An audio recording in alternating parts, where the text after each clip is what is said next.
तफ्तीश के लिए आई हैं?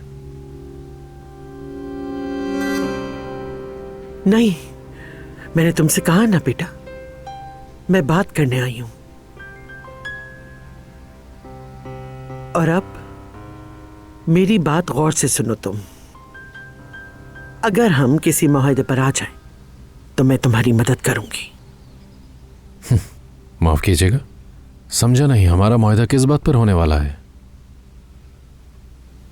ईशा,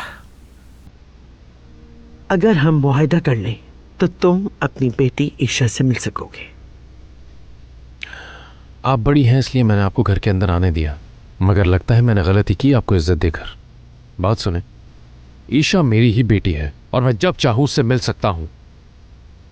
देखो लड़के, मत भूलो कि हम एक ताकतवर खानदान हैं। जब अदनान और दानिया को कस्टडी मिल जाएगी तो वो तुम्हें अपनी बेटी से नहीं मिलने देंगे। वो तुम्हारी शराब नोशी की आदत को बहाना बनाकर तुम्हें दूर रखेंगे। मेरी कोई बुरी आदत नहीं है, तौबा कर चुका हूं। ये कह क्या रही हैं? क्या मुझे धमकाने के लिए आई हैं? हरगिज़ नहीं, मैं भी तुम्हारी उम्र की थी कभी। जानती हूं जवानी कैसी होती है, लेकिन तुमने अभी बुढ़ापा नहीं देखा है, बिल्कुल नहीं देखा है। देखो, फर्ज करो मैं एक परिंदा हूं, मसलन उकाब।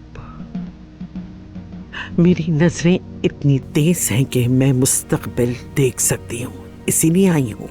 और ये बात हम सबके भले के लिए है, ये मत भूलो।